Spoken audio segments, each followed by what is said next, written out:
welcome back to Middle School Week here on This Life of Ours. Today I am hosting a collaboration with other moms in the YouTube homeschool community. So when you're done with watching my video, be sure to check out a playlist that will be linked below, as well as on the end screen at the end of the video, so that you can find out what other moms have to say about homeschooling these years. If you didn't watch yesterday's video, I am putting out a video every day this week about middle school. So here on the screen now you can see the titles that I am doing this week. Be sure to hit subscribe so you don't miss any of them. My goal for this week is this.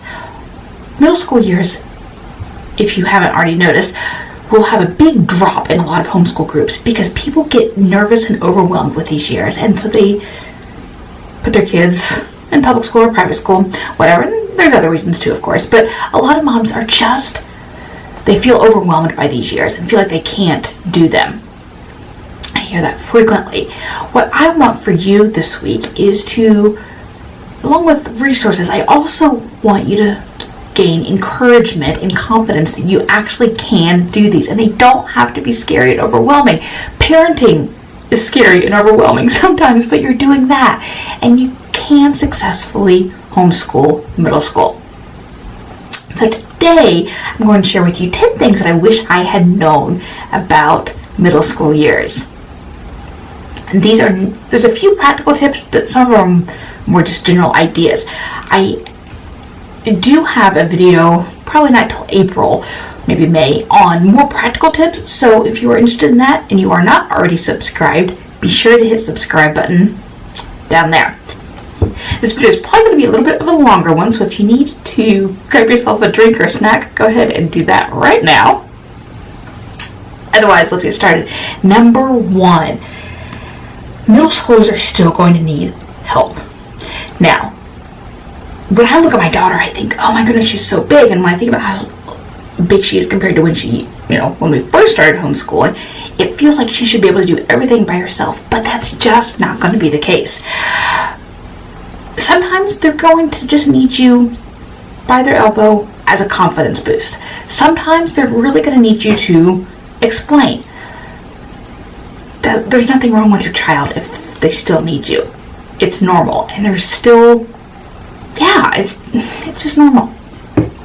I hear a lot of people get frustrated with that and with kids wanting help in the middle school years, and they think their kids should just do it all by themselves, but they're going to need your help. Number two, guiding them towards independence is not for the faint of heart. Now, I put out a video yesterday with more information about tips and thoughts about guiding kids towards independence in the middle school years. It's not for the faint of heart for some kids. Now, obviously you know your kid. Sometimes though, some kids need a little bit of tough love with it. Because they're dependent on you. Obviously, you're the mom and you're the homeschool teacher. Sometimes though, they're going to need a little bit of a tough love or a little bit of a gentle shove to work more independently. And that's fine. It's a learned skill, learning to work independently and how to find answers and how to struggle through problems. That's something that has to be taught for most kids. They're not going to wake up at 12 and be ready to do this.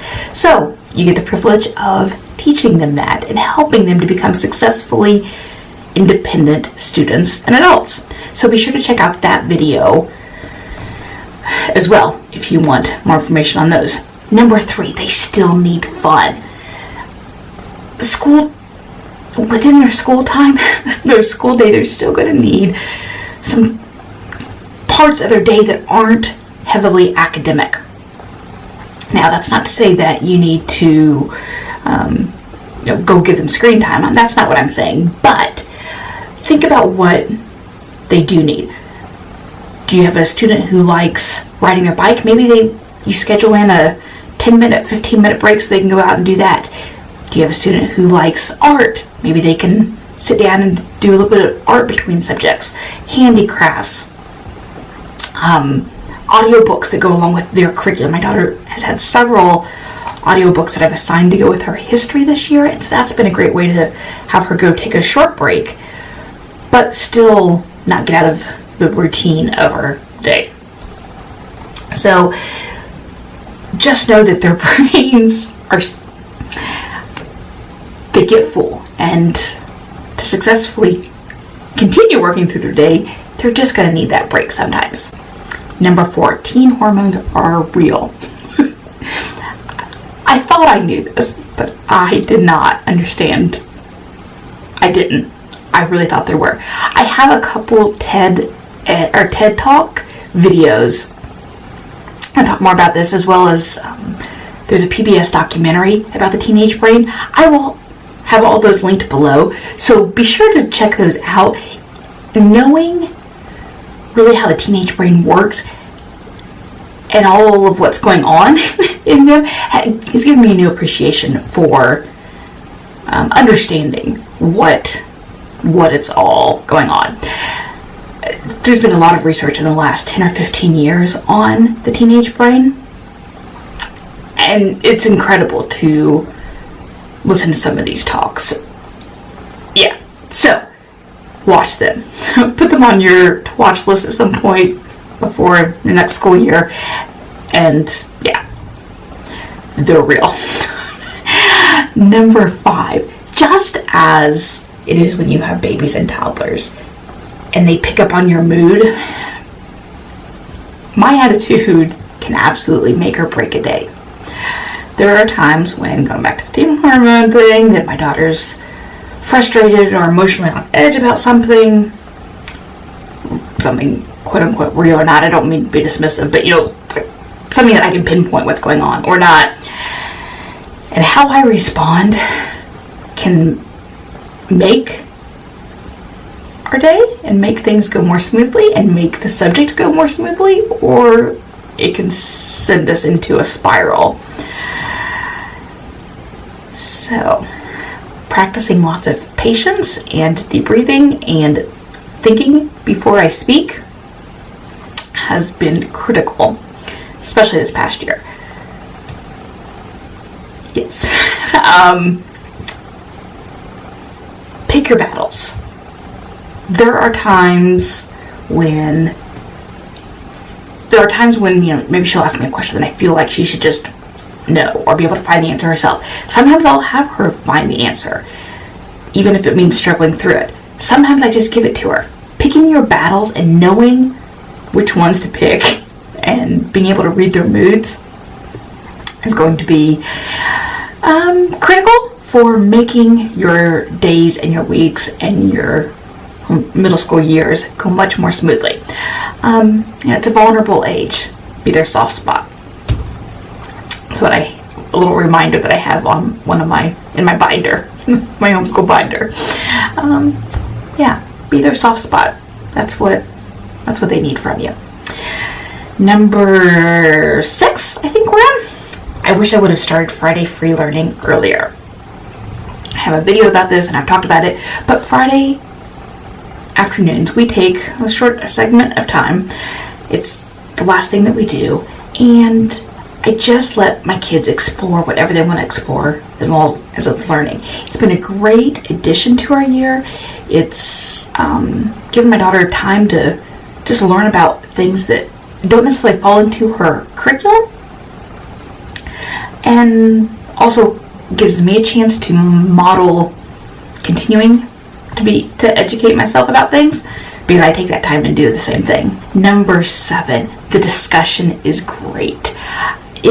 I didn't know how much fun discussion would be, and it's funny because my daughter, we have very similar personalities, but other times she is so much more black and white like her father, and it comes out a lot when we're doing some of the discussions about her, specifically her history and some of the literature. It's just funny to see like what I expect her to say, and then all of a sudden I hear her father coming out of her voice, out of her body. Because I am not a black and white person. I'm so like multiple shades of gray. I can see so many viewpoints and whatever, and Sometimes she's like that, and other times she's just like, nope, this is right, this is wrong. That's the end of it. So it's fun to see that. But the discussion is really good. They're able to evaluate and analyze so much more, and you can really push them to start seeing other views. And yeah, it's just a fun age. So make sure you schedule in time in your schedule, your weekly schedule or whatever, to make sure you have that time to do literature discussion or history discussion, science discussion, whatever it is, schedule it in. Let's see, 8, I think. Regression happens. And as I mentioned in those TED Talk videos, there's like biological reasons why they're suddenly gonna one day not remember what 2 + 2 is.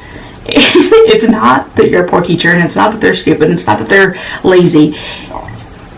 Their brains are just awash and with chemicals and hormones, and they're just gonna forget things sometimes. Things that you think that they should absolutely have had no problem with because they've known it every day for the last 6 years. All of a sudden they're gonna forget it. Again, this comes to the time when you pick your battles. If you know that your child knows an answer to something and they're just momentarily forgetting it, maybe this is one of those times when you just give them the answer. Pick your battles. But yeah, regression happens, and I thought I was prepared for that. Again, it's one of those things that I'd read, and yeah, I was confident about it. And then it happens, and then I'm like, Dad, why do you not know? Well, because their brains are crazy.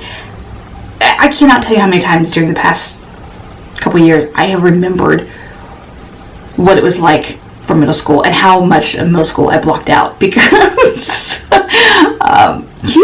for most people, those are just hard years. And the times when I felt like I was stupid or whatever, and I wasn't, it was just teenage brains. There's a lot going on. I don't know how to keep emphasizing that. There's a lot going on. And taking that time to learn about what's going on in your brain, for me, has been a huge help this school year. Mostly. Last year too. But definitely this year especially seems to be a real big year of hormones that spill out and leak all over my homeschool room and my homeschool plans and everything. So my hat's off to middle school teachers, because for those who've done it for 30 years, wow. I'm impressed. Middle school curriculum is a lot of review. You may look at math or history or something and think, oh, that doesn't seem like a big change, or we've already done this, that kind of thing. And that's because middle school is the perfect time to really solidify their skills. When you go to 9th grade, that's going to be a big jump for most kids. So these years are the ones that there's a lot to solidify. And you can use those opportunities, that time of review and such, to teach other skills that your child's going to need to go on high school. I have a blog post about this, but things like good note-taking skills and test-taking skills and those sorts of things middle school is a great time to practice those. It's also a great time to solidify the areas, maybe they're weak on fractions, or they're writing, maybe they need a lot of help with editing, or maybe you don't have a natural writer. This is a great time to dig into more of those skills and really work on them, because it's kind of a holding pattern type of years for them. Now, obviously, you're still teaching and you're still learning. This year especially has been a huge year for us as far as the amount and different things that we've been able to cover, but I keep coming back to some of those skills and really try to incorporate them into our days so that she's getting those other skills like note-taking and outlining that she's going to need in order to hopefully succeed in high school. Now, forgive me if I start crying, because I cried when I was making my notes about this. when you are in the thick of young ones, and there's an adage that the days are long but the years are short, and those some days it feels like it's never ending, and months feel like it's never ending, and years feel like it's never ending. And then you have those moments where all of a sudden you realize that you just had a newborn and now they're outside running around with friends, or happily going off to a class without you or whatever. And it takes your breath away to see how big they suddenly are. The middle school years are going to do that to you. I look at my daughter. When we first moved, we moved here between 6th and 7th grade, and then we moved again between 5th and 6th grade. And I look at the pictures from those two moves. Better. Yeah. And now, and I cannot believe the difference. Your child's going to enter middle school, still a kid, a big kid, but a kid. And then when they're coming out of middle school, they're not a kid anymore. They're not your baby. And your breath is going to be taken away because you can't believe it.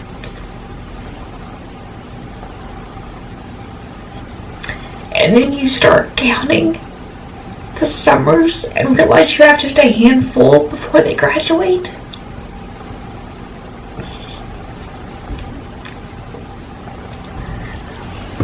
And you realize how short the time is. Do you want to spend those moments being frustrated because your child has momentarily forgotten what 10 times 10 is? Do you want to spend those moments pushing them away, pushing them to be completely independent? Even when they're frustrated, and when you're frustrated and they're upset because they don't know how to do something? Or do you want to spend that time connecting and being their soft spot and being the person who helps them to be confident, independent, wonderful adults? And I say none of that to shame anyone who's had those frustrating moments or lost their cool or something, because hello, I've done it. But the moments are so short and they are wonderful. And we get that privilege of doing this. I can't get over how wonderful that feels to me. I feel like I get the privilege of doing this. So the years, they're so short. I know the days are long, and sometimes those math lessons or the writing lessons can feel like forever, but they're short. And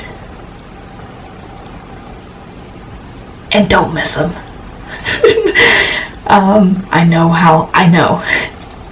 Truly, please don't take any of this as shaming or beating up on anyone, because I've been there, obviously. And I'm, we still have a few more months of middle school, so I'm sure I'll be there again. And then we have high school, and I'll be there again. And then I have 2 more coming through the middle school years. But when I keep in mind that I can be their soft spot, and I can be their cheerleader, and I can be the one who leads them through these years, it's worth it all. So those are my 10 things that I wish I had known about the middle school years before I started. Like I said, if you are interested in a video that's more a little practical tips. I will have that, I'm hoping, in April. Also, be sure to check out the playlist for the collaboration right up there. And right there, you can see my middle school playlist with videos from this week as well as other ones I've done that specifically target the middle school years. Thanks for watching.